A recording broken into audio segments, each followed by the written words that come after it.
पहला प्रश्न है आपके सामने कि भारतीय राष्ट्रीय कांग्रेस के हरिपुरा अधिवेशन की अध्यक्षता निम्नलिखित में से किसने की थी?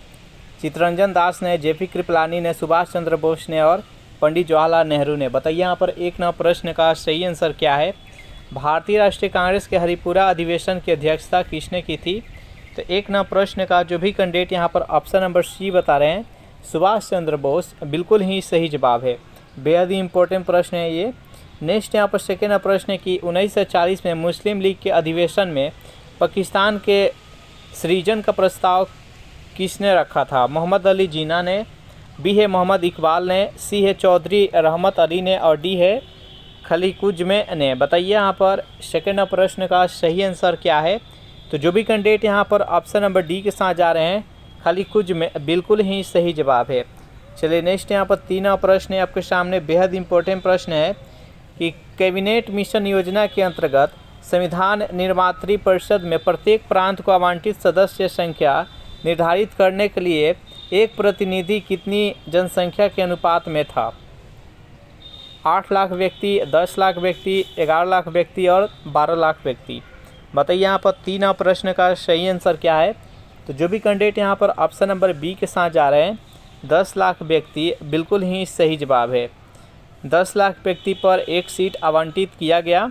नेक्स्ट यहाँ पर 4 प्रश्न है आपके सामने कि भारतीय राष्ट्रवाद ब्रिटिश राज का शिशु है, यह कथन किसका है? बिपिन चंद्र पाल का, आर कोपलैंड का, आर.सी. मजूमदार का और डी है पी.ई. रॉबर्ट्स का। बताइए यहाँ पर 4 प्रश्न का सही आंसर क्या है? भारतीय राष्ट्रवाद ब्रिटिश राज का शिशु है, यह कथन किसका था? तो 4 प्रश्न का जो भी कैंडिडेट ऑप्शन नंबर बी बता रहे हैं, आर कोपलैंड, बिल्कुल ही सही जवाब है। नेक्स्ट यहाँ पर 5 प्रश्न है कि वर्ण व्यवस्था जाति व्यवस्था में कब परिणत हो गई? पूर्व वैदिक काल में, गुप्त काल में? बताइए यहाँ पर 5 प्रश्न का सही आंसर क्या है? ऑप्शन नंबर सी है उत्तर वैदिक काल में और डी है मौर्य काल में। तो जो भी कैंडिडेट यहाँ पर ऑप्शन नंबर सी के साथ जा रहे हैं, उत्तर वैदिक काल, बिल्कुल ही सही जवाब है। नेक्स्ट यहाँ पर 6 प्रश्न है कि बुद्ध के अनुसार निम्नलिखित में से किससे निर्वाण की प्राप्ति होती है? चारों ऑप्शन देख लीजिए और बताइए यहाँ पर 6 प्रश्न का सही आंसर क्या है? तो जो भी कैंडिडेट यहाँ पर ऑप्शन नंबर बी बता रहे हैं, अष्टांगिक मार्ग का अनुसरण, बिल्कुल ही सही जवाब है। बेहद इंपॉर्टेंट प्रश्न है। नेक्स्ट यहाँ पर 7 प्रश्न कि महाभारत में सर्वप्रथम भागवत धर्म का उल्लेख किस पर्व में किया गया? उद्योग पर्व में, वन पर्व में, भीष्म पर्व में और युद्ध पर्व में। बताइए यहाँ पर 7 प्रश्न का सही आंसर क्या है? जो भी कैंडिडेट यहाँ पर ऑप्शन नंबर सी के साथ जा रहे हैं, भीष्म पर्व, बिल्कुल ही सही जवाब है। नेक्स्ट यहाँ पर 8 प्रश्न है कि प्राचीन श्रावस्ती का नगर विन्यास किस आकृति था? वृत्ताकार, अर्धचंद्राकार, त्रिभुजाकार और आयताकार। बताइए यहाँ पर 8 प्रश्न का सही आंसर क्या है? प्राचीन जो श्रावस्ती नगर था उसका आकृति कैसा था? तो जो भी कैंडिडेट यहाँ पर ऑप्शन नंबर बी के साथ जा रहे हैं, अर्धचंद्राकार, बिल्कुल ही सही जवाब है।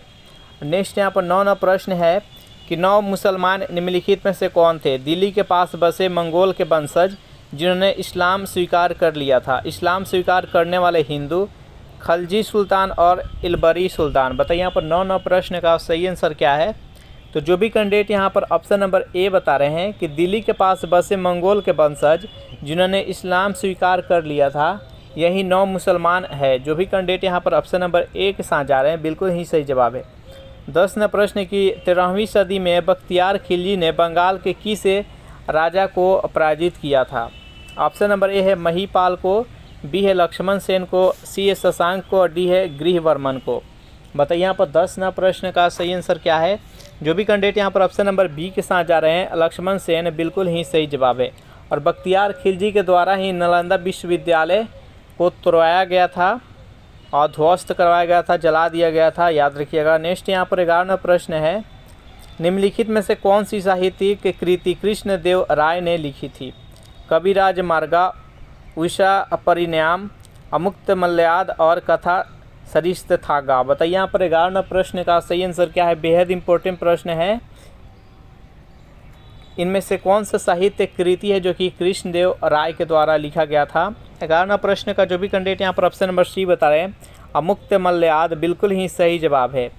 कृष्णदेव राय किस वंश के थे? तो ये तुलुवा वंश के थे, याद रखिएगा। दक्षिण विजयनगर साम्राज्य का सबसे प्रतापी और सबसे ज़्यादा राज्य को विस्तार करने वाला शासक थे।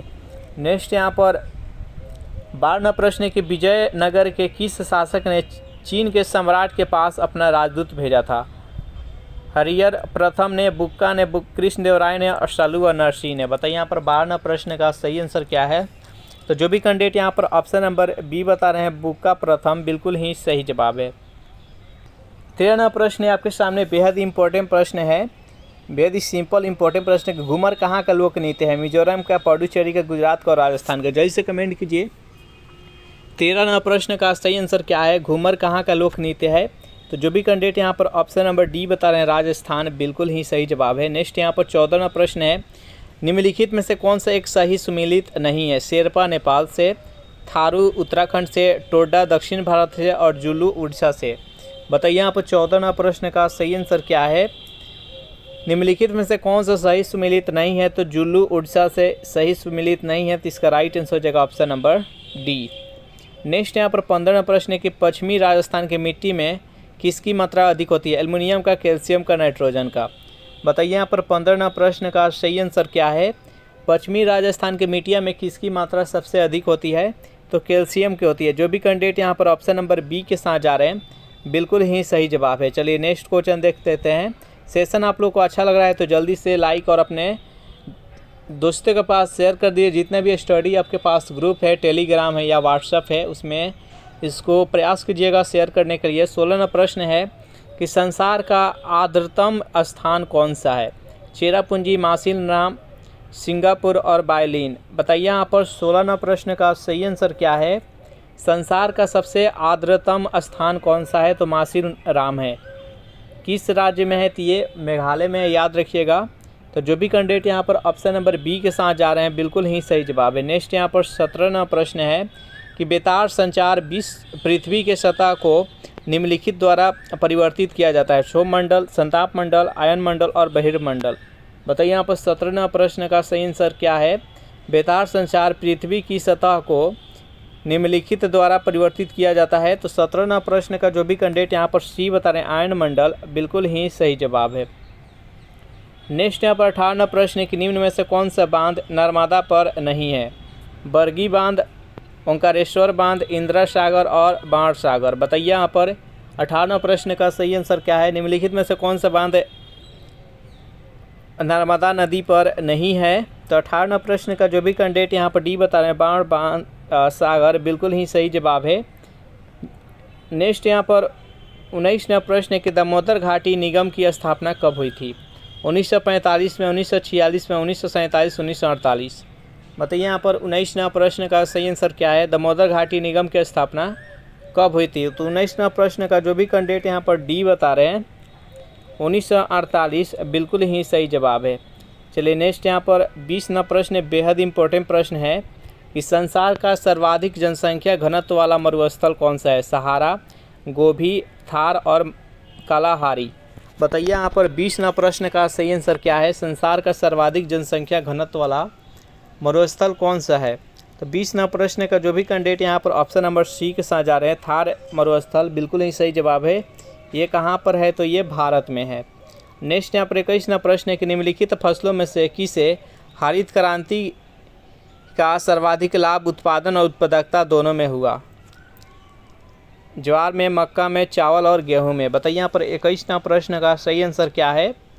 हरित क्रांति के तहत सबसे अधिक किस फसल में उत्पादन हुआ? सबसे ज़्यादा उत्पादन में वृद्धि हुआ? तो जो भी कैंडिडेट यहाँ पर ऑप्शन नंबर डी के साथ जा रहे हैं, गेहूं बता रहे हैं, बिल्कुल ही सही जवाब है। इसका उत्पादन में 3 गुना वृद्धि हुआ था, याद रखिएगा। नेक्स्ट यहाँ पर 22वां प्रश्न है कि मानव ने चंद्रमा पर पहला कदम कब रखा? यानी मानव के द्वारा चंद्रमा पर पहला पैर कब रखा गया था? 1953 में, 1963, 71 और 69? बताइए यहाँ पर 22वां प्रश्न का सही आंसर क्या है? तो नील आर्मस्ट्रांग द्वारा 1969 में चंद्रमा पर पहला पैर रखा गया था। जो भी कैंडिडेट यहाँ पर ऑप्शन नंबर डी के साथ जा रहे हैं, बिल्कुल ही सही जवाब है। नेक्स्ट यहाँ पर 23 नंबर बेहद इंपॉर्टेंट प्रश्न है कि ब्रिक्स विकास बैंक का मुख्यालय कहाँ है? ब्राज़ीलिया है, शंघाई है, नई दिल्ली है, जोहान्सबर्ग है? बताइए यहाँ पर 23वां प्रश्न का सही आंसर क्या है, जल्दी से कमेंट कीजिए। तो जो भी कैंडिडेट यहाँ पर ऑप्शन नंबर बी के साथ जा रहे हैं, संघाई बता रहे हैं, बिल्कुल ही सही जवाब है।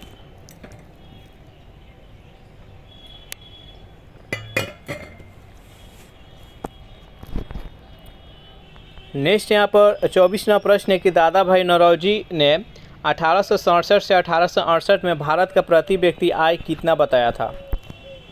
1 रुपया, 10 रुपया, 20 रुपया और 100 रुपया। बताइए यहाँ पर 24वां प्रश्न का सही आंसर क्या है। दादा भाई नौरोजी के द्वारा 1867 ईस्वी में भारत के प्रति व्यक्ति आय कितना निकाले थे, कितना बताए थे?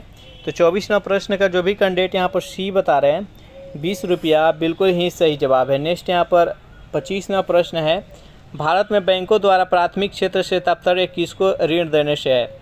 कृषि को, लघु एवं छोटे उद्यम को, निर्बल वर्ग को और उपयुक्त सभी। बताइए यहाँ पर 25वां प्रश्न का सही आंसर क्या है।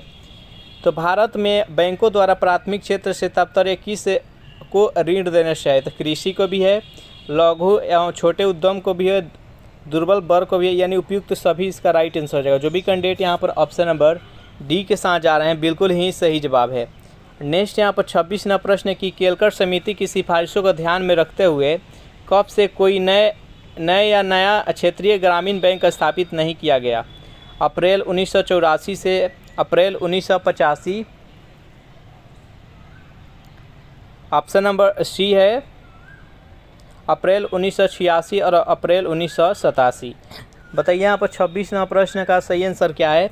तो जो भी कैंडिडेट यहाँ पर ऑप्शन नंबर डी बता रहे हैं, अप्रैल 1987, बिल्कुल ही सही जवाब है। नेक्स्ट यहाँ पर 27वां प्रश्न है कि विदेशी व्यापार का भुगतान संबंधित है आयात के गुणों से, निर्यात के गुणों से, विदेशी व्यापार गुणक से और भुगतान संतुलन से। बताइए यहाँ पर 27वां प्रश्न का सही आंसर क्या है। विदेशी व्यापार का भुगतान संबंधित है, किससे संबंधित है? तो 27वां प्रश्न का जो भी कैंडिडेट यहाँ पर ऑप्शन नंबर डी बता रहे हैं, भुगतान संतुलन, बिल्कुल ही सही जवाब है। नेक्स्ट यहाँ पर 28वां प्रश्न है कि निम्न में से कौन सा शेयर बाजार में सटोरियो नहीं है? तिजरिया, मंदरिया, दलाल और स्टैग। बताइए यहाँ पर 28वां प्रश्न का सही आंसर कौन सा है। निम्न में से कौन शेयर बाजार में सटोरियो नहीं है?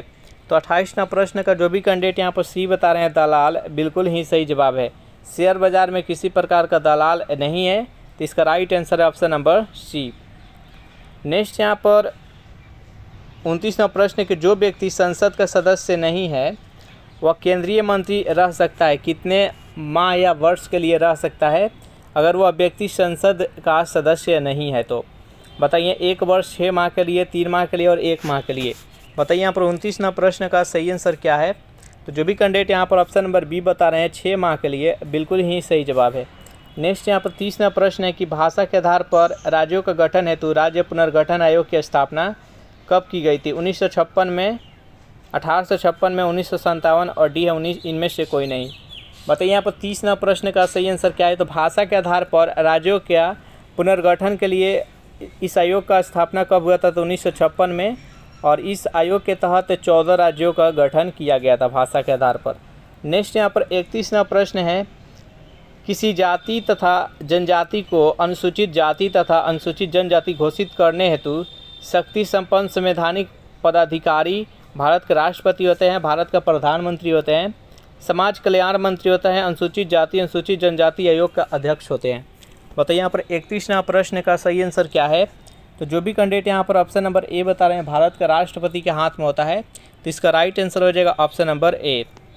चलिए नेक्स्ट क्वेश्चन है यहाँ पर 32 नंबर कि अनुच्छेद 249 के खंड 1 के अंतर्गत पारित प्रस्ताव निम्नलिखित में से किससे अधिक समय के लिए प्रवृत्त नहीं रहेगा?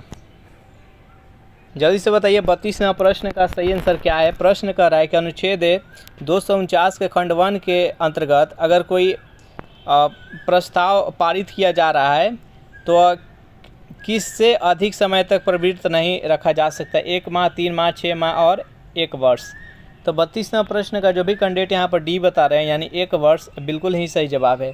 नेक्स्ट यहाँ पर 33वां प्रश्न है, लोकसभा के अध्यक्ष द्वारा आधिकारिक तौर पर एक राजनीतिक दल अथवा राजनीतिक दलों के गठबंधन को विपक्ष की मान्यता देने हेतु कम से कम होना चाहिए 50 सदस्य, 60 सदस्य, 80 सदस्य या लोकसभा के कुल सदस्य का 10%। बताइए यहाँ पर 33वां प्रश्न का सही आंसर क्या है। तो 33वां प्रश्न का जो भी कैंडिडेट यहाँ पर ऑप्शन नंबर डी बता रहे हैं, लोकसभा के जितने सदस्य हैं उसके 10%। इसका राइट आंसर हो जाएगा ऑप्शन नंबर डी। 34वां प्रश्न है कि संविधान के किस अनुच्छेद में यह व्यवस्था की गई है कि प्रत्येक राज्य शिक्षा के प्राथमिक स्तर पर मातृभाषा में शिक्षा की पर्याप्त सुविधाओं की व्यवस्था करने का प्रयास करेगा। चारों ऑप्शन देख लीजिए और बताइए यहाँ पर 34वां प्रश्न का सही आंसर क्या है। तो 34वां प्रश्न का जो भी कैंडिडेट यहाँ पर ऑप्शन नंबर सी बता रहे हैं, अनुच्छेद 350 के का बिल्कुल ही सही जवाब है। नेक्स्ट यहाँ पर 35वां प्रश्न है कि 1 ग्राम ईंधन के जलने से मुक्त ऊर्जा को क्या कहा जाता है। चारों ऑप्शन देख लीजिए और बताइए यहाँ पर 35वां प्रश्न का सही आंसर क्या है। 1 ग्राम ईंधन के जलने से जो मुक्त ऊष्मा होता है उसको क्या कहा जाता है। तो 35वां प्रश्न का जो भी कैंडिडेट यहाँ पर डी बता रहे हैं ऊष्मीय मान बिल्कुल ही सही जवाब है। नेक्स्ट यहाँ पर 36वां प्रश्न, निम्न में से कौन सा ऊर्ध्वपातक पदार्थ है। चीनी, नौसादर और नमक। बताइए यहाँ पर 36वां प्रश्न का सही आंसर क्या है। निम्न में से कौन सा ऊर्ध्वपातक पदार्थ है। तो नौसादर है। ऊर्ध्वपातज मतलब क्या होता है कि जब इसको हम जलाएंगे तो ठोस से डायरेक्ट गैस में हो जाएगा और गैस से डायरेक्ट यहाँ पर ठोस में हो जाएगा, उसको ऊर्ध्वपातक पदार्थ कहा जाता है। नौसादर हो गया, आयोडीन हो गया, ये सब होता है ऊर्ध्वपातक पदार्थ। नेक्स्ट क्वेश्चन देखते हैं यहाँ पर 37वां प्रश्न है कि किस अम्ल का उपयोग शीशा संचायक बैटरी में किया जाता है। सल्फ्यूरिक अम्ल, हाइड्रोक्लोरिक अम्ल, नाइट्रिक अम्ल और एसिटिक अम्ल। बताइए यहाँ पर 37वां प्रश्न का सही आंसर क्या है। किस अम्ल का प्रयोग शीशा संचायक बैटरी में किया जाता है। तो सल्फ्यूरिक अम्ल का H2SO4। जो भी कैंडिडेट यहाँ पर ऑप्शन नंबर ए के साथ जा रहे हैं बिल्कुल ही सही जवाब है। नेक्स्ट यहाँ पर 38वां प्रश्न है कि बरसात के दिनों में चमड़े पर उगने वाले कवक होता है। चारों ऑप्शन देख लीजिए और बताइए यहाँ पर 38वां प्रश्न का सही आंसर क्या है। बरसात के दिनों में चमड़े पर उगने वाला कवक होता है, कौन सा होता है। तो 38वां प्रश्न का जो भी कैंडिडेट यहाँ पर सी बता रहे हैं यानी पेनिसिलियम बिल्कुल ही सही जवाब है। नेक्स्ट यहाँ पर 39वां प्रश्न है कि किण्वन प्रक्रिया द्वारा उत्पादित पहला विटामिन कौन सा था। Vitamin C, vitamin A, vitamin B12 और विटामिन डी। बताइए यहाँ पर 39वां प्रश्न का सही आंसर क्या है। किण्वन प्रक्रिया द्वारा उत्पादित पहला विटामिन कौन सा है। तो 39वां प्रश्न का जो भी कैंडिडेट यहाँ पर ए बता रहे हैं विटामिन सी बिल्कुल ही सही जवाब है। नेक्स्ट यहाँ पर 40वां प्रश्न की जेली बनाने हेतु निम्नलिखित में से कौन सा फल सर्वाधिक उपयुक्त है। आम, पपीता, अमरूद और कैथ। बताइए यहाँ पर 40वां प्रश्न का सही आंसर क्या है। जेली बनाने हेतु निम्न में से कौन सा फल सर्वाधिक उपयुक्त है। तो 40वां प्रश्न का जो भी कैंडिडेट यहाँ पर सी बता रहे हैं अमरूद बिल्कुल ही सही जवाब है। नेक्स्ट यहाँ पर 41वां प्रश्न है कि रासायनिक रूप में सूखी बर्फ़ क्या है। एक ठोस सल्फर डाइऑक्साइड है, अशुद्ध जल से बनी बर्फ़ है, बर्फ़ का साधारण नमक मिश्रण है, ठोस कार्बन डाइऑक्साइड है। बताइए यहाँ पर 41वां प्रश्न का सही आंसर क्या है। रासायनिक रूप से जो सूखी बर्फ़ होता है उसको क्या बोलते हैं। तो ठोस कार्बन डाइऑक्साइड बोलते हैं। जो भी कैंडिडेट यहाँ पर ऑप्शन नंबर डी के साथ जा रहे हैं बिल्कुल ही सही जवाब है।